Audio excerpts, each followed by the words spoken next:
تاران دەڵێت ئەو پێنج هێرشبەرەی ڕۆژی چوارشەممە هێرشەکانیان کرد خەڵکی ئێران و سەر بە داعش و دەشڵێت ئەمەش یەکەم جار نییە هەوڵی ئەو جۆرە هێرشانە بدرێن. در این 2 سال اخیر لە 2 ساڵی ڕابردوودا ڕێکخراوی دەوڵەتی ئیسلامی پیلانی زیاتر لە 100 هێرشی لەو شێوەیان هەبووە بە پشتیوانی ئێزدان هەمویان پوچەڵ کراونەتەوە. لە هەردوو هێرشەکەدا 17 کەس کوژراون و دەیانیش بریندارن، بەڵام وەک چاودێر دەڵێن پێناچێنە ئەم هێرشانە و نەڕەوشی ڕۆژهەڵاتی ناوەڕاستیش ببنە پەیامێک بۆ ئێران. ئێرانەکان هەمیشە ئەوەی دانەوێت بیکەن دەیکەن و پێشم وهانیە بکەوێتە سەرپەیام و ئەو شتانە. ئێران وەها هەست دەکات لە ناوچەکەدا تەنیا ماوەتەوە و بەردەوامیش بە هەڵپەیە بۆ بەجێگەیاندنی استراتیجیەکەی بەو مانایە پشتیوانیەکی بەردەوامە بۆ لایەنەکانی خۆی لە ناوچەکەدا هەر بۆیە ئێران سیاسەتی خۆی ناگۆڕێت.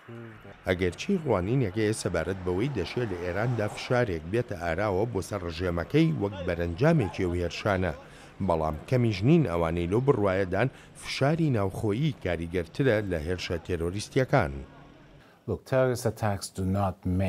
هێرشە تیرۆکاریەکان نابنەمایی هێنانە ئارای فشار بەڵکو ئەو ڕژێمەوە هەلێ دەکات زیاتر خۆی تۆکمە بکات. ئەوەتە لە پاش هێرشەکان ئێران کەوتە گوناهبارکردنی ئەمریکا و عەرەبستانی سعودیە. بە پێچەوانەوە لەم کاتەدا هێرشەکان بوونە یارمەتیدەری ڕژێمی ئێران. ئەو فشارە لە خۆپیشاندانێکەوە دەست پێ دەکات کە ڕژێمی ئێران نەتوانێت ڕای بگرێت.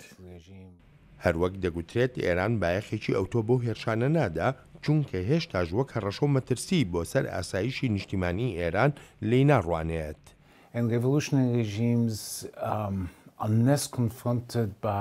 ئەم جۆرە ڕژێمانەی وەک ئێران مەگەر ڕوبەڕووی بەرەنگاربوونەوەیکی گەورە ببێتەوە لە ناوخۆی وڵاتەکەدا، یانی کاتێک کە ڕژێمەکە هەست بە مەترسی و هەرەشە بکات ئەوجا دەکرێت بگوترێت سیاسەتەکانی خۆی دەگۆڕێت. هەتا ئێستا ئەو فشارە ناوخۆیە لەسەر ڕژێمی ئێران نییە. ئەم هێرشانەی تاران هاوکاتی قەیرانی ژمارەیە وڵاتی عەرەبی بۆ لەکەنداوی فارس لەگەڵ وڵاتی قەتەردا بەهۆی پەیوەندیەکانیەوە لەگەڵ ئێراندا و هەروەهاش پشتیوانیەکانی دۆحە بۆ تێرۆریزم. ئەم قەیرانە وهای کرد تورکیا بڕیاری ناردنی هێز بدات بۆ قەتەر.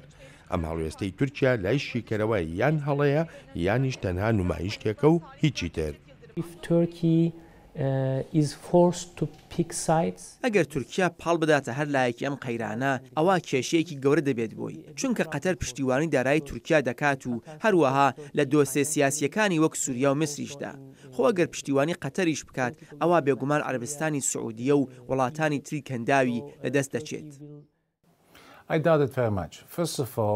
گومانم زۆرە لەسەر ئەوە، یەکەم چونکە کاتێکی زۆری پێویستە بۆ گەیشتنی ئەو هێزانە. ئەما وەک نمایشتێکە تورکیا بنکەیەکی بچووکی هەیە لە قەتەر، سەختە بتوانن وها بە خێرایی بگەن و لەوانەشە کێشەکان تا ئەو کاتە چارەسەر بن.